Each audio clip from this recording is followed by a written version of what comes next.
All right, here's another rational equation. We call these rational equations because they're fractional equations. And the original doesn't have this factored part up here. It's just this part of the problem. But I went ahead and factored this using the guess and check method, and it's this. When I do this, because the a term is a 1, I'm just looking for two factors that multiply to be negative 12 and add to be 1, ends up being negative 3 and 4. If you need help with factoring a trinomial where a is 1, I would encourage you to search for that on YouTube. You can find that, and it's really just under how to factor a trinomial where the a term is a 1, and it's the guess and check method. So anyway, that's that. So if I do that, and that's a very good idea to do it like that, then notice that I'm not going to be using this anymore, so I'm going to mark through that. And then would you please also notice that these cancel out, which makes this really just x minus 3 equals negative 7, which is a pretty easy equation to solve. So you add 3 to both sides, your answer is going to be negative 4. But unfortunately, when you plug this back in, notice it makes the bottom 0, x plus 4. Well, if x is negative 4, this would be 0.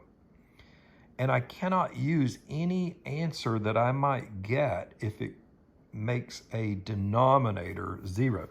So I'm going to mark through this and not use that answer. I need to make sure I mark through that and put no solutions. This is a symbol for no solution.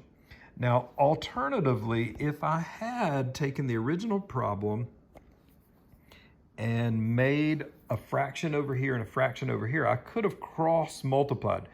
This times 1 is just that, and negative 7 distributed multiplied times this would have been this over here.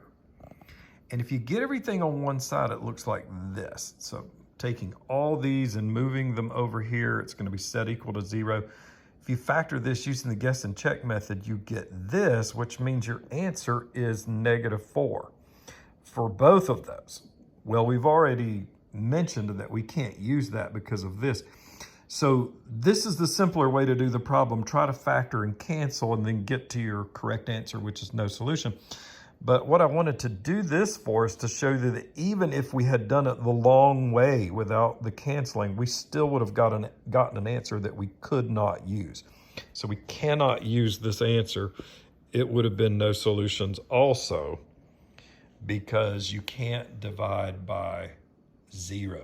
These kind of answers are called extraneous solutions. So they're solutions that we arrived at them using the correct procedure, but they did not check out for us because you can't divide by 0. So the answer is no solution regardless of which way you try to do it. See ya.